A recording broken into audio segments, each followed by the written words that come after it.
Alaska, a land carved by glaciers, shaped by extreme weather, and full of wildlife.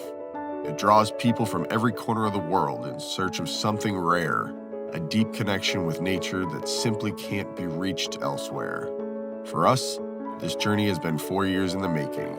4 years of full-time travel fueled by a dream to reach the last frontier.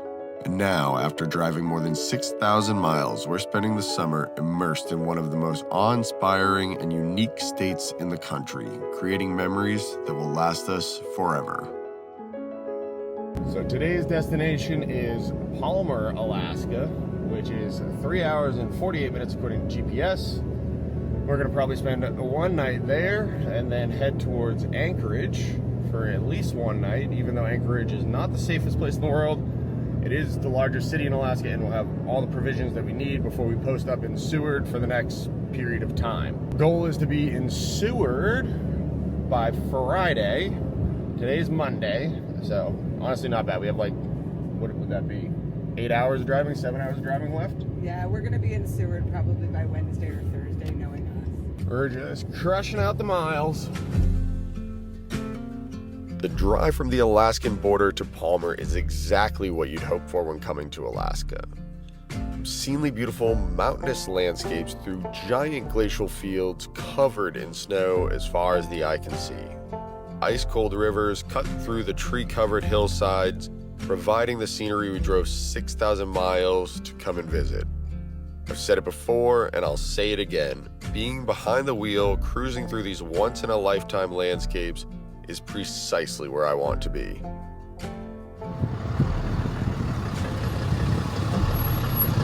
Welcome to the very cute town of Palmer, Alaska. So far, looks to be very adorable. Marissa is gonna take a little walk around town while I do some editing so that you guys can watch a fresh YouTube video. And then maybe, I don't know what we're gonna do, whether we're gonna go out to eat. I do know we're going to a reindeer, moose, keep it going. It's a reindeer farm. We're doing that probably tomorrow, I think, at this point. We were talking about today, who knows? Who knows? As you guys know, upgrades to the camper are one of my favorite parts of camper ownership. And we've got some pretty big upgrades planned for this fall when we get back to the lower 48. And none of that would be possible without the sponsor of today's video.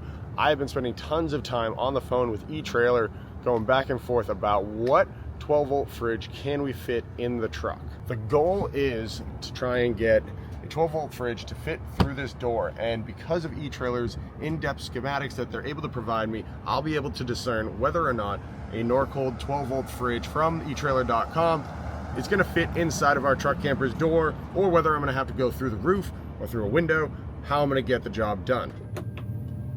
And if you didn't already know, we have a ton of eTrailer items already in our truck camper. Everything from both our Jensen TVs, our Furrion cooktop, our torque lift turnbuckles, our water filtration system, our upgraded taillights, all of those items we got from eTrailer.com and the help of their technical support team whenever I had questions about what was going to fit in the camper, how it was going to work, how did I wire it up. They were there every step of the way, answering all the questions that I would ever have. And so whether you're a first-time truck camper owner, a long-time DIYer like I am, whether you have a Class A motor home, you're doing van life, you got a tow behind, eTrailer has all the appropriate accessories for your vehicle, and you'll also be helping out the Cummins camper and our continued partnership with them and our life on the road. So be sure to check the link in the description below. And now back to the prepaid programming. Game plan is we're headed to a brewery so that we can do our computer work instead of sitting inside of these same small four walls that we always do. So far, I would say that Palmer is the cutest town we've been to here in Alaska, which respectfully isn't saying a whole lot. I mean, most of what we've seen is BC and the Yukon, which have not been very established. It's been pretty much a blank canvas of landscape and a lot of people that are native to those locations. So this is Palmer Ale House here in Palmer, Alaska. So we're gonna go in, get some drinks, maybe get some food, and knock out some computer work too.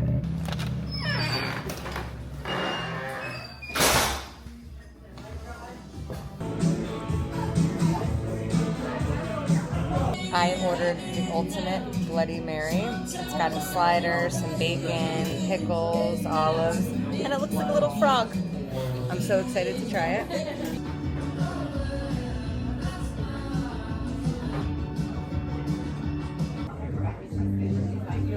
So we got a Thai chicken pizza. It is delicious. Almost as good as Secret Stashes and Crested Butte if you watch one of their videos from way back when. We didn't film that. Good try though. But either way, Crested Butte had a place called Secret Stash that made a Thai pizza better than this one. But this is a close second.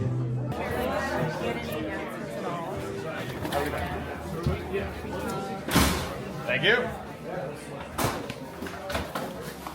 Thank you. They're both stuck, eh? Have a great one. Well, that was a ton of fun. We ended up chatting up some folks at the bar, hanging out, got some pizza to go here, and learned a whole bunch about Alaska and all the places we're going to, some places we should add to our to-do list. Made some friends. They're back there. They're walking out of the bar too. I don't know if they're on there. Jade, this is for you, buddy. Nice meeting you.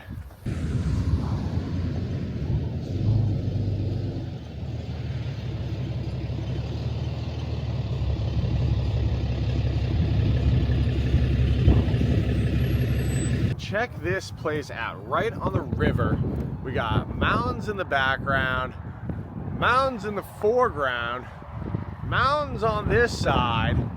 It is the true Alaska experience here in Palmer. This is beautiful. We had such a nice time at the ale house, meeting people, hanging out, immersing ourselves within the little community here. And now we're home for the night. Get these stairs out of the way. It is, what time? What's the time? 8:30. 8:30 right now. This is what kind of sunlight you got. Tonight's sunset, I don't know exactly what time, 10:20? Last light is at 11:20 tonight. Sunset's at 10:20. So it's going to be light here until probably like 11:30, 12 o'clock. If we're awake, we'll show you it, but most likely we won't be. 0% we will be awake. I was up at 5 this morning dealing with work stuff. I will be so asleep.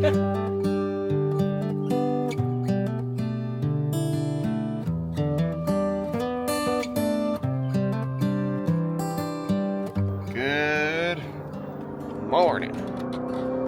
Another beautiful day here in Alaska. Slept really well last night. A little bit of road noise, which, you know, see the road right there. Something you get used to with full-time nomad life is you're gonna sleep places that are not perfectly quiet. This morning, I first need this, and then we're headed to Planet Fitness, and then we're gonna go see a bunch of moose, reindeer, aka caribou, and other animals at a animal sanctuary. So that way Marissa can get all the happy juices flowing inside of her because she loves the animals, and that's gonna be our highlight point today. Last thing we got to do today is a logistical item, which is our alcohol server training course for our jobs in Seward this summer. So busy day, 6 a.m. We're up, we're moving. Here we go.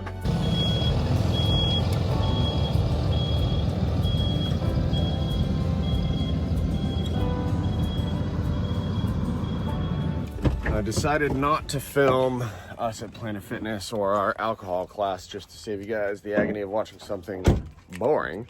So we are now at the reindeer farm, and we're gonna get ready to go check out some animals that you don't get to see in the lower 48 very often. So we made it to the reindeer farm, and we're gonna get to play with all the animals and see the cattle and the moose. I'm so excited, and we'll take you on for the journey today.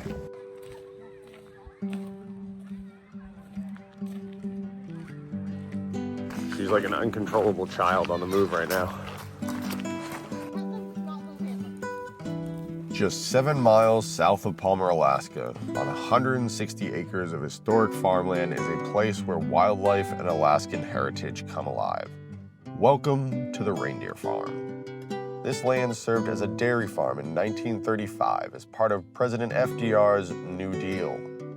The New Deal was a resettlement project in Alaska, launched that year with the goal of bringing Midwestern families to Alaska, encouraging them to develop farmland in this rugged valley. In the 1950s, Tom, the founder of the Reindeer farm, grew up here, milking cows on the old farmstead. Tom had always dreamt of owning a moose farm until Alaska's laws said nope. So in 1987, Tom journeyed to northern Canada and brought back 20 reindeer. A year later, bringing back 100 more, and slowly began curious locals dropping by. In the early 1990s, the farm opened regularly guided tours where guests could feed and pet the animals, while stories were shared at each enclosure, educating the public on wildlife in Alaska. Over the years, the Williams family expanded the menagerie, adding Rocky Mountain elk, Tibetan yaks, llamas, bison, donkeys, and even alpacas and rabbits. This farm also serves as a rescue for animals like Rocky the moose. Tom and Jean have since passed, but their legacy lives on through their daughter Denise Williams Hardy, who has run the farm since 2011, preserving its charm and family-driven mission. It would be easy to underestimate this place. It's just a farm. But it felt like so much more than that. It felt peaceful, natural, but most importantly, the animals looked and felt happy. What began as a dairy farm is now a beautiful place where families can connect with Alaska's wildlife legacy. We learned that the females will hold on to their winter coat longer, and then the males, like you see behind me, how they're all kind of disheveled looking as though their coat's coming off fast. Well, that's because it is. They will lose their coat first, ladies second. They're not chivalrous in terms of who's shedding their coat first. That was one of the cutest experiences either one of us have ever had.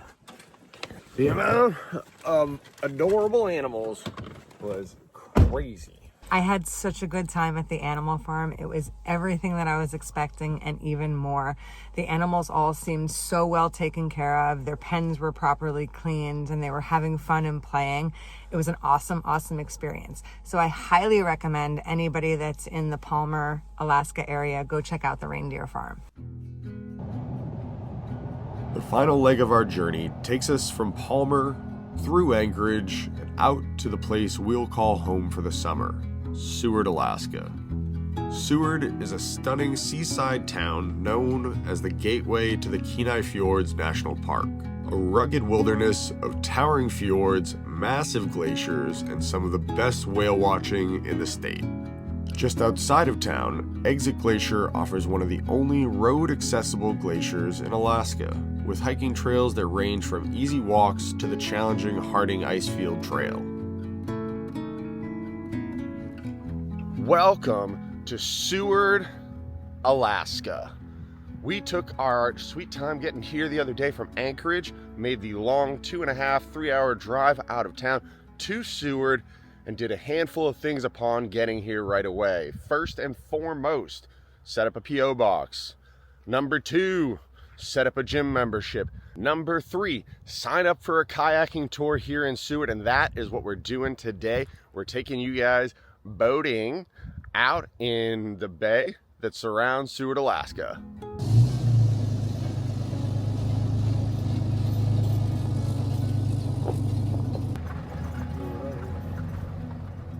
Seward also serves as a major cruise ship port and the southern terminus of the Alaska Railroad, making it a vital hub for travelers exploring the last frontier. For anglers, it is a world-class fishing destination with charter boats chasing halibut, salmon, and rockfish. On the 4th of July, thousands gather for the iconic Mount Marathon race, where runners charge up and down a 3,000-foot mountain in one of the oldest and most grueling foot races in America. Every August, the town hosts the legendary Silver Salmon Derby, and at the heart of Seward's commitment to the ocean is the Alaska Sea Life Center, a marine research facility and aquarium where visitors can get up close with seals, sea lions, puffins, and octopus. The town is named after William H. Seward, the man who negotiated the purchase of Alaska from Russia. The town is steeped in history, from its gold rush roots to its role in World War II. And with its deep water port, mountain backdrop, and Resurrection Bay's glassy waters, Seward is not just one of the most coveted places to visit, but a place to come and experience Alaska in its raw, wild, and unforgettable form. Looking across the bay earlier, and there's that white building over there that I could, it's about 4 miles away. You look beyond the building, not tough to make out, but there's a little tower over there. Alaska's only maximum security prison right behind it. It's pretty interesting. There's a little sea otter up ahead of us, but can't quite get to him. He's very fast and wants nothing to do with our boats. Trying to catch the sea otter is the fastest that Marissa has paddled on this whole trip yet.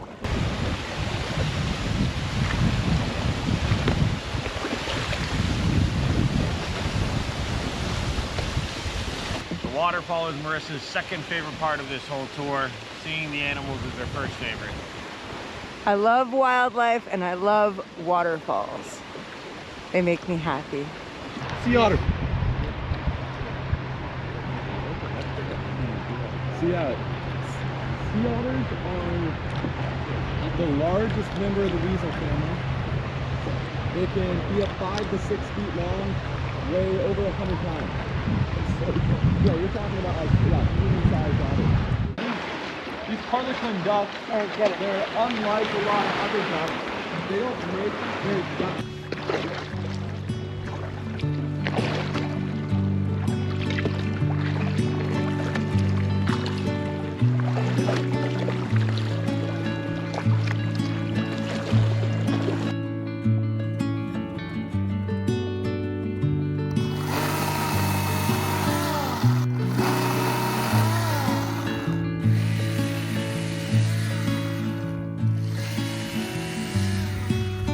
So where we camped last night and where we're camping tonight is a spot called the Exit Glacier. It's a river wash outside of Seward because you're not allowed to camp in town unless you're at a campground. But this might be one of the most beautiful free camp spots we've ever been to. The 360-degree views are insane. It is really open, so you get plenty of solar out here. And the sun barely goes down, so you're still able to make good power until 7, 8 o'clock.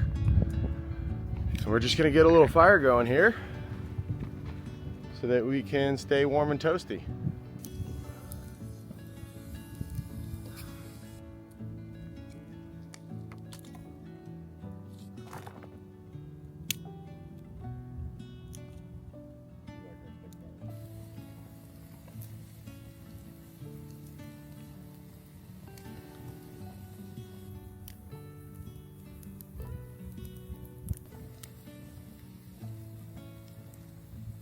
And in typical free campsite fashion, I found plenty of garbage to pick up while we were here at camp.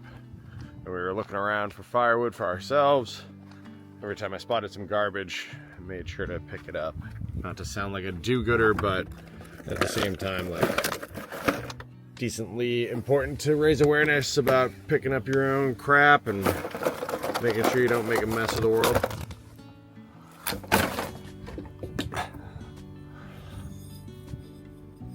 Hi, buddy.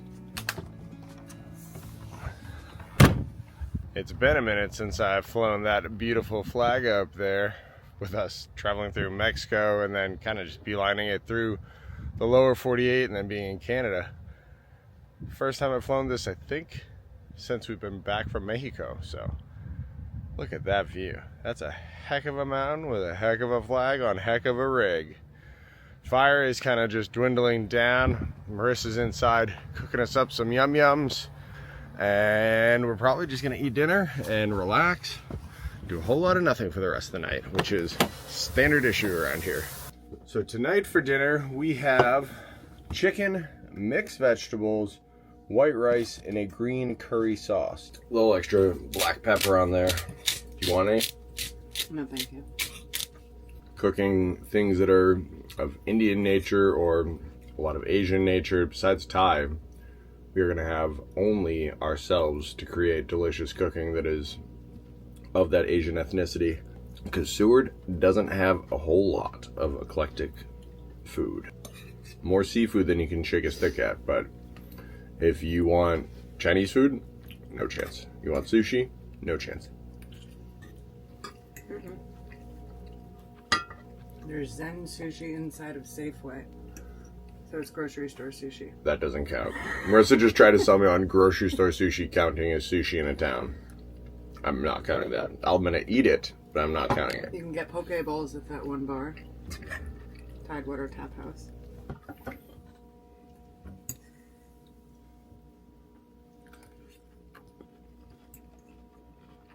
Big thank you to everyone for watching this video until the end. If you enjoyed it, be sure to like and subscribe. We are going to be doing an ATV tour here in Seward, Alaska on the next video, and then we're headed to Homer to explore other parts of Alaska. Thank you guys so much. Bye.